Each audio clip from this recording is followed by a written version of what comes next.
Dominique Shelton-Leipzig. How are you today? I am great, Chris. How are you? Not bad. You're joining us from sunny Los Angeles, California, Indeed. where there's a bit of unrest these days, but nonetheless, we will venture forward, and you will persevere, I'm sure. So Thank you. let me uh, let me tell the folks a bit about you. You're an American attorney. You're an author, technology entrepreneur. You specialize in data privacy, cybersecurity, and AI governance. You're the founder and CEO of Global Data Innovation. Very good. And you're the co-founder and CEO of NxtWork. Is that how it's pronounced? Yes, Yes. exactly. Good. You completed your undergrad in international relations and French civilization at Brown University in '88, a Mhm. fine school. One of my favorite professors at university was a Brown grad. While completing undergrad studies, you spent a year in France studying at Lumiere University, Lyon, too, Yep. and Sciences Po. Interesting. In '91, you obtained your law degree from Georgetown University Law Center. So you specialize in AI governance, Yes. AI privacy, cybersecurity law. You've presented technology firms, including Amazon, Microsoft, Meta, in the domain of cybersecurity laws and privacy. You're a current member of the AI Governance Center Advisory Board, founder, CEO, as I mentioned, Global Data Innovation, and you've trained over 50,000 professionals on privacy, AI, cybersecurity, including Fortune 100 CEOs and board members. In 2023, you founded the Digital Trust Summit, which was held at Watson Institute for International and Public Affairs. In 2024, the organization held its second annual summit at Brown University. Speakers included Brian Moynihan, Leslie Stahl, Senator Amy Klobuchar, Senator Jack Reed, Amandeep Gill, and others. And in 2025, the Digital Trust Summit was held in Washington, D.C., where, amongst others, you had such incredible luminaries as myself, which, Yes. which was a wonderful experience. Such a Now, treat. I'm going to tell you something which is kind of interesting here. Let me just bring things back into focus here. When I was a kid, we had a 45. Do you know what a 45 is? The small discs. Yes. Record. Yes. Good, good. You're old enough. Good. I know. Because a lot of listeners won't know what a 45 is or an That's true. LP, right? So we had a 45. I think my mother got it. And it was a song by, I think the band was the Singing Nuns. We're going to have to look this up. But it was called Dominique. Yeah, Do you know Dominique. this song? Dominique is on our way to San That's Fran. it. I That's know it. And that. we loved this song. We knew all the words to it. And I thought, when I saw that you studied in France, I thought, man, what a perfect segue to that song. We'll see if Troy can play it over Oh, over that's a us great talking in editing, just so people can hear idea. what the song is. But yeah, it was a favorite. I think it might have made it like to the charts. I I think. think you I think did. it was very popular. I remember growing up and Yeah, hearing that song, and people think so, bringing me back. yeah. It's wonderful how these things kind of work out, right? Coincidentally. Now, Yes. let's start with you telling us a bit about how you developed an interest in AI and digital responsibility. Why? You're a superstar lawyer. You can make tons of money doing other stuff. You could do corporate law, you could do just about anything you want. Why go to the noble side of things? Why do what we perceive as right, especially when it involves things like emerging AI technologies and digital responsibility? Well, Chris, this takes me back to really early on in my career. So I spent 33 years in big law, de-risking companies at their most vulnerable Mm. moments, cyber attacks, privacy, and then, towards the end, AI incidents. And one of the things that always struck me is, frankly, how preventable so many of these incidents were, in fact. And when you kind of go back to when I was a baby partner in 2001. I remember specifically, at the beginning of the internet, thinking through with clients about data security and the steps they needed to take. And again, from the legal framework in big law, we're often brought in where it's house is on fire, it's crisis Hmm. management, there's an incident, the client's already a headline, and you're negotiating with regulators and judges and stakeholders to get them out of it. But starting earlier on in the process, if we could get the intelligence to our leaders, our CEO, our board community, when they're building the technology, we could have saved trillions of dollars, say, for example, in cyber. Right. We knew the organizational steps to take 25 years ago. We just didn't talk to our leaders about it. And are we making similar mistakes with AI now, do you see, or are we still ahead of the curve a little bit? We're on the trajectory to make similar mistakes. Mm. So, when I look at the past 10 years, what we spent on cyber and lost with cyber crime is just about $60 trillion with a Wow. T. That is over double the gross domestic product of the US, and we have the largest GDP in the world. We're on a trajectory right now at scale with AI to dwarf the losses that we've had in cyber. And so that's why course correction is so key and critical. So I started my company, Global Data Innovation, on November 1st because I wanted to get in earlier in the life cycle and elevate and bring visibility to our leaders so Hmm. that they could take the preventive steps to anticipate and mitigate risks that have already articulated and that we can already anticipate because they've happened already. Yeah. Yeah, for sure. Now, the organization I work for, Convergence Analysis, we're very much involved in mitigating AI risk at a number of levels, from bias and discrimination to misinformation, disinformation to the future economies and what those are going to look like, all the way up to existential risk. As a lawyer living in the US, you've witnessed some changes in federal government over the past several years, right? Switching from Democrat to Republican and back again. How confident are you with the current treatment of AI policy development at this point? And if you want to talk about the big, beautiful bill, we can do that. Well, what I would say is that in the US, traditionally, this was true with cyber privacy, and I think we're on the same trajectory for AI. We will lag behind as far as legislation getting Right. enacted at the federal level.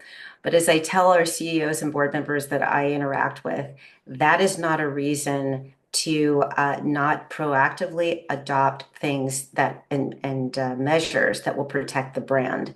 So, what we have to do in the US and for our global companies that are based out of the US is take a bigger picture look.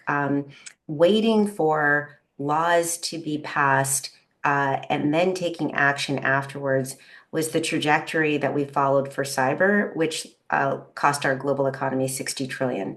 So Right. now what our leaders need to do is pluck the best practices that we know exist. And that's why I developed the trust framework so that our CEO and board community could have this at the ready and implement it in their companies. Now, this idea of trust, you believe that building it in AI is a critical leadership necessity. Why so? What is and then feel free to tell us about the trust acronym and how you arrived at that and the framework and why that's so important. Yeah, so trust is so important. I was reading a Forbes article recently, and companies that are trusted are 400% more successful than those that are not. So Hmm. it's a brand and business imperative. And there are steps when it comes to technology to embed trust into the trust in your company that you have built. And some companies have spent hundreds of years developing trust in their brand. Hmm. There's a way to embed that trust into the technology so that your technology is representing your brand in a cohesive way. Right.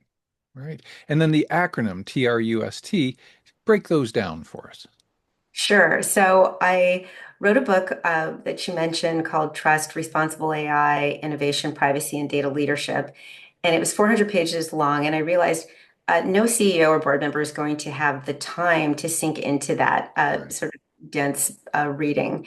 And so I rolled it up into the mnemonic to help people remember as CEOs and board members what it is they need to do. So T, coming out of the word trust, stands for triage, treating prohibited AI and high risk AI different than low risk, knowing where your center is as a company, what you think is prohibited in your company, but also measuring that against legal requirements because we do have frameworks in 100 countries and 6 continents. The R in trust standing for right data. So, in order to train a model, recommending that companies ensure that they have the right data, the correct data to train with, and that they also have rights, IP rights, privacy rights, and business rights to train their model. And I'll just caution here, when I'm talking about right data, I'm not suggesting the whole wide internet and pulling out all of the inaccuracy in the whole wide internet. But where AI has the possibility to advance people or harm them significantly is in the deployment. Mm. So if you're a healthcare company, a utility, an insurer, just making sure you have the right data to train. And then the last thing I'll just say briefly is the U in trust, uninterrupted testing, monitoring, and auditing of output. And I don't know if you saw the model card releases recently, Chris, that have come out in the past 3 or 4 weeks. But I was struck by OpenAI's model card, where their data scientists revealed that for the most recent reasoning models, that there were errors anywhere between 43% and 79% of the time. So, companies that are building applications on top of the fluidity of a model that can be an error anywhere between 43 and 79% of the time, the imperative for uninterrupted testing, monitoring, and auditing of output to ensure accuracy for the company doing the deploying, whether you're an insurance company, a financial, a utility, or health, is critical. It is. It is. And then the S and the T in trust stand for. Oh, yeah. So the S deals with the supervision and the supervising humans. And that's so key and critical to this because generative AI models drift. That is Mhm. the state of the technology, and they're going to move. So when that happens and the uninterrupted testing reveals that they're moving in ways that the company doesn't align with the company standards, you need a SWAT team of supervising humans to jump in and they will need, in order to correct the model, they will need the last T in trust, technical documentation. They need logging data and metadata to see what might have changed, either with the right data for training or in the uninterrupted testing, monitoring, and auditing. They can see a baseline, like when did the model start to drift? So, in order to quickly get it back on track and get it back in line with the company's expectations. Yeah, right. So, can you give me an example? Let's say I'm a CEO of a mid-level company, and I give you a call, and you say, "Hey, let's meet. Let's talk about this." What are the kind of things you're going to need to know from me? So let's say, um, I operate a mid-sized retail Mhm. business, and I bring you on board to help out with that. How are we going to proceed?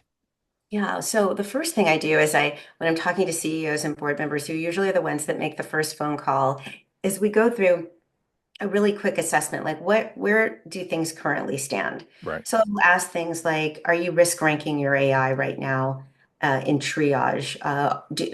Do you have a sense of where your AI aligns with the CEO's priorities, as well as the enterprise risk management profile of your company?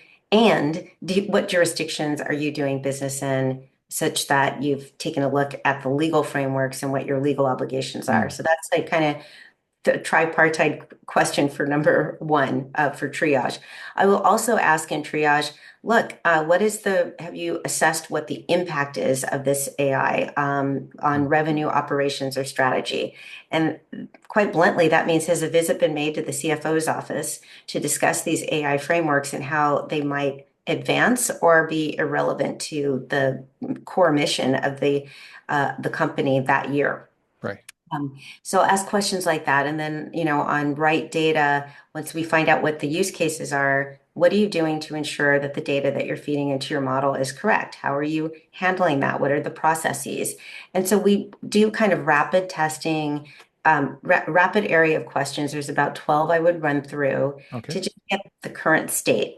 And then we work on a work plan to close those gaps and install trust, both from the standpoint of the ideology of the company, but also in the technology itself, so that you Mm. have belt and suspenders in place. Very, very good. Okay. Now, you've mentioned that effective AI governance requires strong oversight and clear metrics for safe deployment. How have you envisioned this taking place? So, first of all, AI often is just replacing what someone in the company did. And let me just give you an example Sure. of how this can articulate. So, thinking about a large US-based retail pharmacy, they were right after COVID trying to attract people from the cities to actually go into physical stores. Mm. And we had an issue in many U.S. Retail stores where there were smash and grabs and crime and other things going on that Right. made people reticent to go into the center of the city and go into a store. So a company has security guards. This company had security guards. They know what troublemakers kind of look like and who's going to cause trouble in the store. And there's certain criteria they use to follow potential disruptive patrons that don't really have any intention on being real customers. And they have a process that they follow with human security guards. Uh, this retail pharmacy began to rely on AI to identify potential troublemakers, as well as who are their loyal customers that they could treat especially well when they came into the store. And so Right. they used AI to do that. And they relied on a vendor's AI to accomplish this. Suddenly, the vendor's AI started misidentifying paying customers as criminals because of the model drift issue. Hmm. That particular retail pharmacy was enforced against by our Federal Trade Commission and has been since barred from using AI in the physical stores for 5 years at specific and significant sort of business disadvantage to that retail pharmacy chain. Yeah. They ultimately ended up having to sell stores, they lost revenue, and sought bankruptcy protection. Wow. So that's what that's that's what it looks like when governance is not in place. Yeah. Yeah, for sure. And then of course that just harkens back to that this notion of trust, right? This idea that you want to be assured that the systems are working and that they're not drifting, they're not violating, they're not unfairly treating people who otherwise would never have faced these types of situations before. Yeah, yeah, interesting stuff. You And to your mentioned, point, sorry, I mean, go just ahead. to amplify what you just said there, um, that is critical. Just reimagine the story I just told you. And what if the criteria that the security guards actually used and were trained on as humans Mhm. to follow real problem participants in the stores were actually provided in an observability model to the AI itself? And so the company's values get hard coded in. And so once the security guards were prompted by AI to start following paying customers and treating them as criminals, the company wouldn't have to wait to have complaints brought against them by a federal agency. They would know real time that their Yeah, standards were being abrogated, and they could just swoop in and fix the model. yeah, exactly. Exactly. And aside from other types of stores other than drugstores and that sort of thing, does this happen as well? Have you noticed with other types of retail chains or other types of businesses as well? Sure. We had situations, for example, where some of our quick service restaurants, fast food, where AI was enabled for order taking. Hmm, And there was an over reliance, letting go a lot of employees and just relying on the chatbot. right. And without the quality control again, strange combinations of things, salt on ice cream and French fries with whipped cream on them, and all kinds of Hey, orders were coming out. food And hallucinations. exactly, I love it. um, really hurt the brand. And This so, isn't the whipped cream I ordered on my fries. exactly. Wow. So they had to pull that chatbot, and pause that program for that particular company. So this is Wow. articulating, also, as you've seen in advertising, there have been celebrities coming out saying, just a second, you're using my name or my voice or my likeness to push a product that we haven't approved, and uh, Right. getting negative press there. So again, this hygiene of trust, when you overlay that and you think about, hey, do we have the right data to train our model? Do we have rights, Hmm. IP rights and privacy rights to be featuring this voice or that name or face? And on the uninterrupted monitoring, look, we don't sell whipped cream fries here, so the menu is what is on our menu is is the accurate order. And if you suddenly aberrations appear, then the company can step in proactively and just correct the model. Hmm. Oh, very good. Now, you've you've mentioned that addressing AI risks requires the need for these kind of strong governance frameworks. What evidence have you seen for this, and are you confident that these are fairly solid, or is this a dynamic process? Is there always more work still to do? It is a dynamic process, and that's why the whole trust framework is really more about change management. Hmm. When you think about, let's say, the T in trust, like triage, treating high risk different than low risk. Well, um, legally, if you look at the EU AI Act and also in Canada and other places, low risk AI are things like chatbots on a website. But when you think about the CEO uh, in London, the CEO of a logistics company that woke up to the name of her company trending on X, formerly Twitter, because a chatbot that had been working perfectly for 8 months after ChatGPT 4's release suddenly started cursing out the customers, criticizing the company, and pointing out that the company left the customers with this quote unquote useless chatbot. And one customer filmed that, sent it to the company at first at the email address near where the chatbot was, presenting on the site, but it was just a general contact at blank, .com, and so Right. it wasn't monitored for emergencies, and no one responded for a couple of days. So then the the customer jumped on to Twitter, and when you think about this, I mean X, formerly Twitter, but when you think about all these things, having visibility, wouldn't it have been better? Let's just just replay. If the company was aware that the Hmm. chatbot was cursing out customers, they Yeah. could have proactively reached out, gotten the customer the package information, when their package would arrive, the tracking number, and so forth, and then taken the model offline until it was corrected. So it's Exactly. moving from reactive and panic to proactive and control. Right.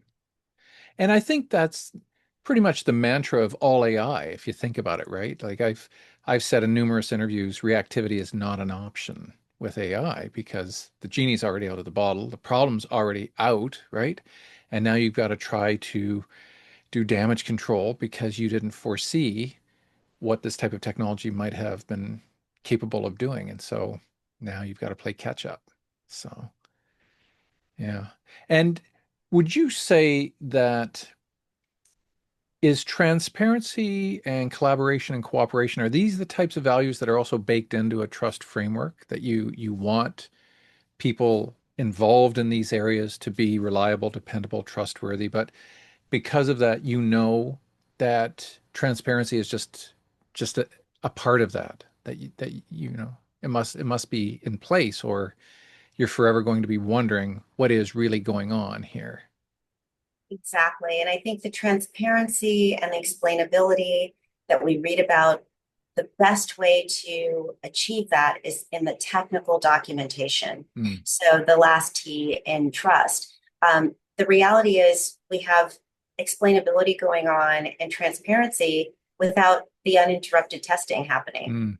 And I will posit that without the uninterrupted testing and now knowing that the underlying models that applications are built on could be drifting anywhere between 43% and nearly 80% of the time. If you're Right. not testing, every second of every minute of every day, whatever you're putting out transparency wise based on red teaming or sporadic testing is going to be just necessarily insufficient given the research that has been published in these Hmm. model cards.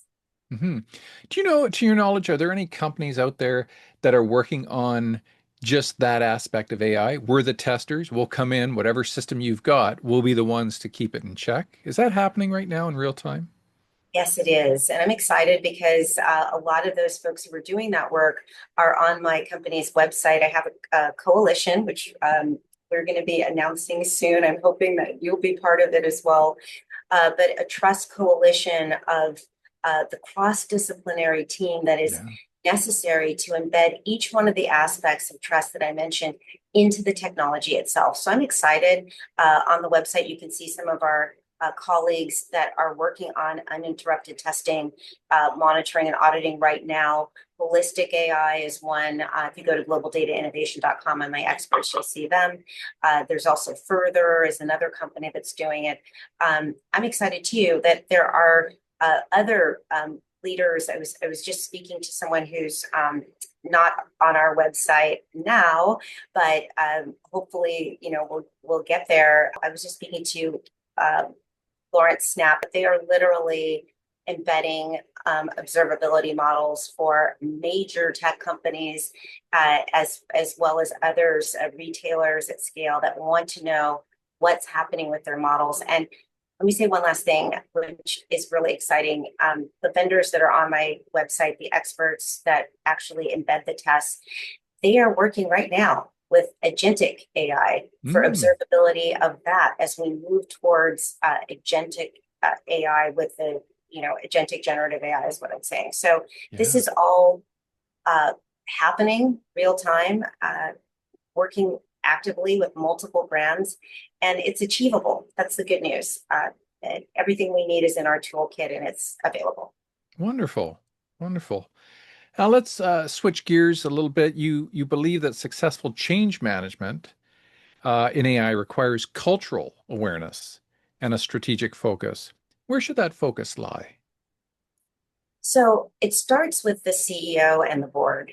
Uh, my experience has been that as as hard as it is for a non-technical CEO or a board that is majority non-technical to put their nose under the tent, kind of the camel, his nose under the tent, and just dive into these to data literacy. Mhm. As difficult as that is, it is so essential right now. Yeah. And a big part of the trust framework is to establish a clear and concise communicable framework that CEO, the board, can understand, embrace, and put into action, posing the right questions or KPIs that go with each element of TRUST, but those can be catalysts to get the organization from a drift mode where an AI incident sooner or later is and basically inevitable Mhm. to a proactive mode of control, bringing your risks way, way down. So that's a big purpose and a big reason why I started my company to Mhm. create that permission structure for the entire enterprise to embrace trust. Right, right. Now, in attending the 2025 summit in DC, I noticed you bring in kind of scenario considerations in the form of wargaming. Tell us a bit about that. What is it to be involved in wargaming? What does that mean? So what it means is to give our CEO and board community and other leaders, chief technology officers, chief innovation officers, the real time experience, and I know you've conducted these too, Mhm. Chris, but to give the real-time experience of what it's like to have to take to analyze an AI situation and actually go through the steps of trust, Right. going through triage, going through assessing and asking questions about right data, thinking about uninterrupted testing, monitoring, and auditing, and what's the training for the supervising teams, the supervising humans, and what kind of technical documentation they need. So it almost it sears the framework into the um, and into the audience's, sort of real sense of how to deal with these issues because they're actually practicing on a hypothetical. So we have a lot of fun gamifying this. We create newscasts and breaking news. Yeah, it's very realistic. Like it's quite impressive how you put this stuff together. You created um a mythical company out of Yeah, Omni nothing. Megamart. Yeah, Megamart, and it becomes this giant like Walmart, like it becomes this giant, but then they start to have these AI problems, right? And then the people sit at the tables and then they have to work this stuff out. They take the tools that you're giving them and say, okay, here's a company. This is, their trajectory. Now they're faced with this. How are you going to fix it? And then you give them these tools to work through those problems. It's a lot of fun. It's really engaging, but you can still feel the tension in the room as Yeah, people sort through these problems because the reality is that they're not easy.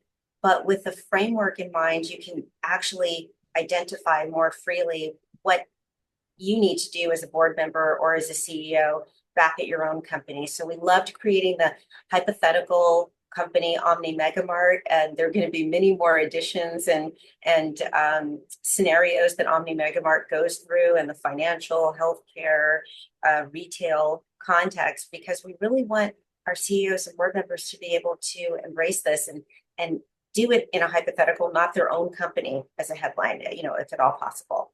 right, right. And you know, I'm an educator, and if you can have fun while learning, that's going to stay, right? That's going to stay with you. So good for you for gamifying, an aspect of understanding the nature of how AI plays so intricately into businesses and what can possibly and potentially go wrong with those, and then coming up with alternatives. Very, very, very refreshing. I enjoyed it very much.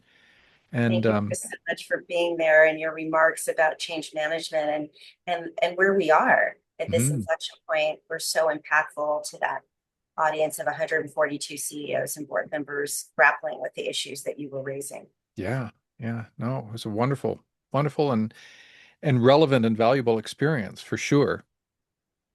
In reference to our current state of AI development, where we're at right now in real time, if you had a magic wand and when you waved it, you could create a world modeled after how you would like to see it in terms of digital trust, what would that world look like? What would every company look like? Well, every company would have the trust framework embedded in their technology itself. Mhm. And every CEO and every board member would be looking at the dashboards that we create. Our company's proprietary data set sits with over 1 million unique weighted attributes. But the companies don't need to know all the details. They would just have the trust dashboard and they could see where they stand 1% or 50% or 60% in those trajectories in each of those verticals so that they could really assess their risk Mhm. and make a beeline for effective governance to reduce it. So that would be, if I could wave a wand. I think also all the companies would do, like one of the members of my board of the community of experts, Malik Ninji, who I think is just so incredibly creative, but his first company, Genomic AI, just got into a partnership with Eli Lilly for Mm. 409 million. But most importantly, what I admire is because he's putting the whole genomic stream into a small language model in order to identify generative diseases for people like ALS or Right. types of cancers. So he's really mastered controlling the data going in and controlling it going out. And that's what I think is the model for the future. His new company, Ecotone, is doing that as well. And Yeah. that's the kind of thing that we're going to need to just reimagine the way that we do Good. business. Good. I'm laughing. I'm sorry because I was trying to do this in the 90s. I was trying to build this machine Oh, in the 90s. Oh yeah, I met with MPs and politicians and university presidents and I said, "We can build this, but we have to control the information. You can't just put this thing out there. You have to box it and you have to control the amount of information because it just occurred to me, why are we building, telescopes that can see infinitely far into the universe and microscopes that can see down to the atom, but we're not building a bigger brain that can tell us how to cure ALS, yeah, right? Like humans are exactly. limited. So why don't we build a big brain, fill it just with that information that is necessary for this thing to make the inferences that we might miss as humans, and then learn from it. So it's good to see that this is now happening. We call it boxing the AI so that it can't get out and that it's confined to a specific task. That's I think that's going to be really a lot of what goes on in the future, Chris, as we yeah, start thinking about AI for really sensitive areas like yeah, our power grid, our water supply, defense, these sensitive areas, really getting these highly controlled and accurate tools out where we just can't afford to have repercussions as to drift. yeah, yeah. I agree. Absolutely. Absolutely. All right, final question. What's coming up in the near future for you? What's going on? Well, we're already looking at, and mark your calendars, Digital Trust 2026. It's going to be on March 19, 2026 in Washington, D.C. at the National Press Club again. Hopefully, things work out travel-wise and so forth. I would love to have you back. And we're going to really, in between that time and now, really spend a lot of time with webinars, podcasts and stuff like this to create that cohesive community that's standing for trust in these technologies. Because every day I speak to CEOs and board members who are really concerned about this issue. Mhm. They want to do the, they want to take the steps that will protect their brand, their employees, and their customers. So I'm excited to keep this community together. Absolutely. Yeah, it's exciting, and I'm looking forward to seeing what kind of developments evolve out of this. It is a very exciting time to be alive right now, for sure. We have the opportunity really to create legacy, Yes. and we can rewrite history Yep. right now with the steps that we take. So I'm excited Yeah. to work alongside you, Chris, on this. Yeah. Absolutely. Listen, Dominique, it's been a pleasure talking with you as usual. We always have such wonderful conversations. I want to thank you for being on the podcast today, and I look forward to hopefully collaborating with you considerably in the future. Me too. Thank you for having me.